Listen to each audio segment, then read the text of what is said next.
अब मैं निवेदन कर रहा हूँ श्री नंगली दरबार के जनरल सेक्रेटरी, जिनका उद्बोधन एक एक शब्द उनके श्री मुख से निकला हुआ जीवन की धारा को बदलने में समर्थ है, और जिनके मार्गदर्शन से बहुत सारे जीवन क्षणों में ही समझ जाते हैं। संत बहन श्री आधार शब्दानंद जी के चरणों में वो अपने प्रवचनों से हम सबका मार्गदर्शन करें, सबको करें। माइक पीछे कर दे। दयाल जी तुम लग मेरी दौड़, जैसे कागजाज को सूझत और ना ठोर, भक्ति दान मोह दीजिए गुरुदेवन के दे, और कछु ना चाहिए निस दिन तुम्हारी से, और कछु ना चाहिए निस दिन तुम्हारी से। बोलो जयकारा बोल मेरे श्री गुरु महाराज की, बोलो सांचे दरबार की, बोलो श्री नंगली निवासी भगवान की, बोलो श्री परमहंस दयाल जी महाराज की जय। हृदय मंदिर में आसीन मेरे इष्ट देव भगवान के चरणों में कोटि कोटि दंडवत प्रणाम। मंचासीन दरबारे नंगली का अर्चनीय वंदनीय संत समाज के चरणों में भी कोटि कोटि वंदन।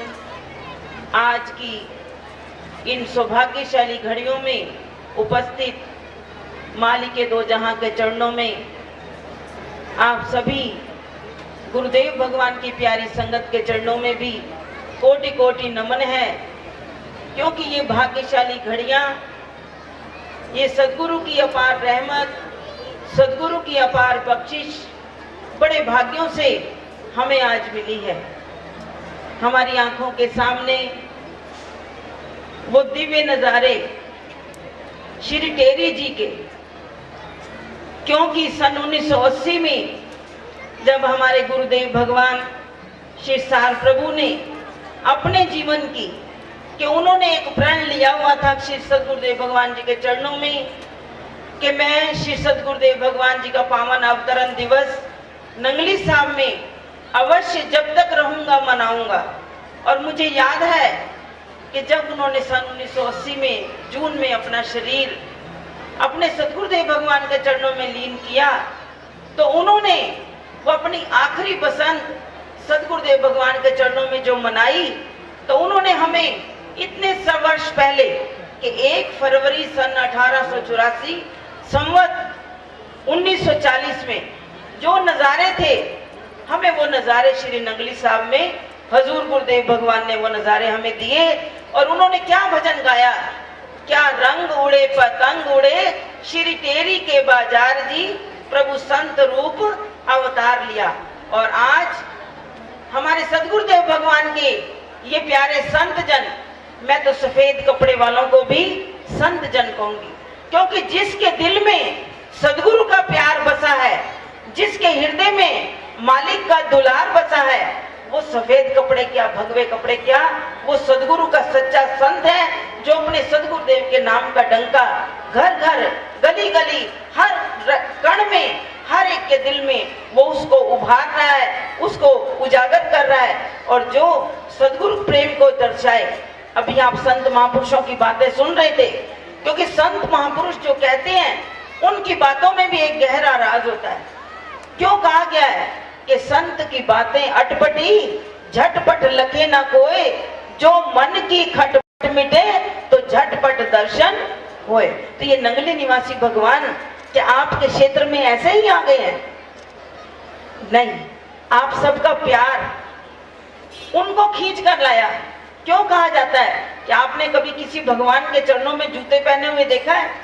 प्रभु तो इतने दयाल हैं कि वो चप्पल पहन, हम तो कहीं जाना होता ना तो 10 तरह के अपने देखते रैक में से कौन से पहन के जाए, लेकिन हमारे सदगुरुदेव भगवान वो पाँव में जूता भी नहीं पहनते।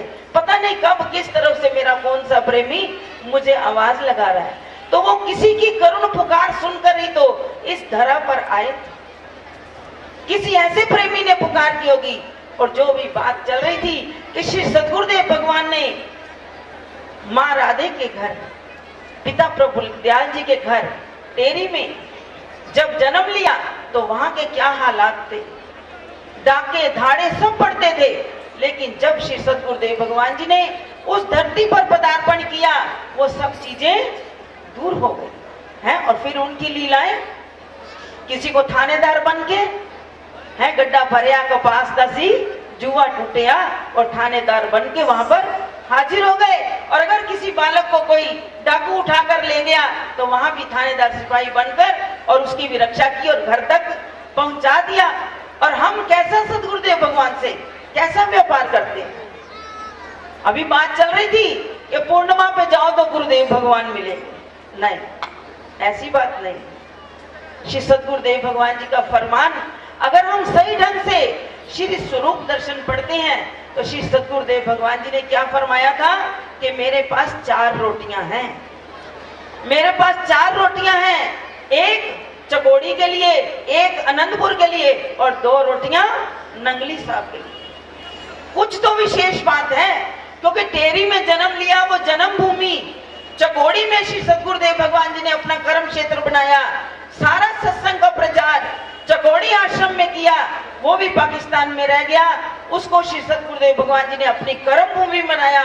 और सन 1935 में जब श्री सदगुरुदेव भगवान जी ने अपने सभी शिष्यों को चकोड़ी में इकट्ठा किया और उन्होंने फरमाया कि 1935 की ये बात है, और श्री सदगुरुदेव भगवान ने फरमाया कि 12 साल के बाद ऐसी आंधी आएगी कि माताएं अपने बच्चों को भी छोड़कर चली जाएंगी, तो उस वक्त आप सबको मेरे दर्शन शीशों में होंगे।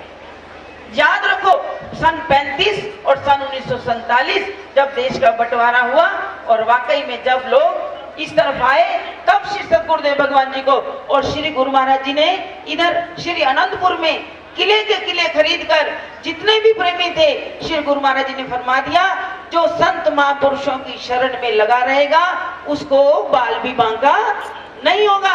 और उन्होंने कहा कि जितने लोग यहाँ से निकल सकते हो निकल जाओ।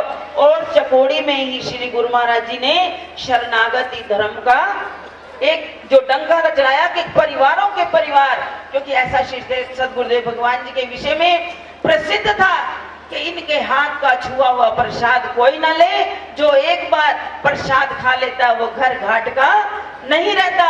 और वाकई में ऐसे परिवार श्री गुरु महाराज जी के चरणों में घरों के घर, और ऐसी भी माताएं गुरु महाराज जी के चरणों में आई कि जिनके अभी बालक गर्भ में थे, उन्होंने जन्म आकर गुरु दरबार में लिया।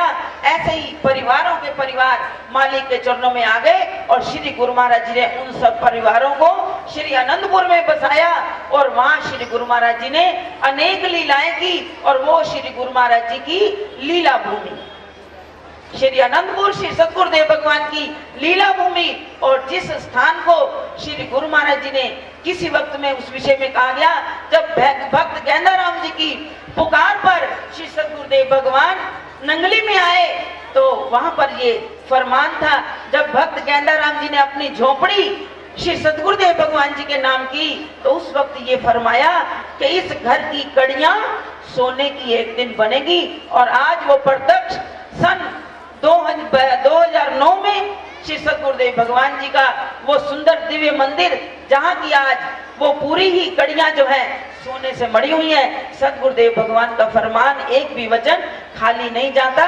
तो आज श्री सदगुरुदेव भगवान नंगली में विराजमान है, वो कहीं जाते नहीं और सब जगह विचरण भी करते हैं। क्यों? जहाँ जहाँ उनके भक्त उन्हें पुकारते हैं, 1 मिनट में वो कहते हैं तुम पुकारो तो सही, उनके आने में एक क्षण भी नहीं लगेगा। तुम्हारे पुकारने में वो दम होना चाहिए और वो आवाज में दम होना चाहिए, वो दूर नहीं। कहते हैं तुम आओ तो सही, तुम पुकारो तो सही। वो कहते ना, पास खड़े हैं सुनने वाले, दे के जरा आवाज तो देख। और हमें वो समय याद आता है कि हमारे गुरुदेव भगवान ने जब हमें टेरी में पहुंचाया था, और आज हमें गुरुदेव भगवान की कृपा से ही ये टेरी के नजारे ही नजर आ रहे हैं।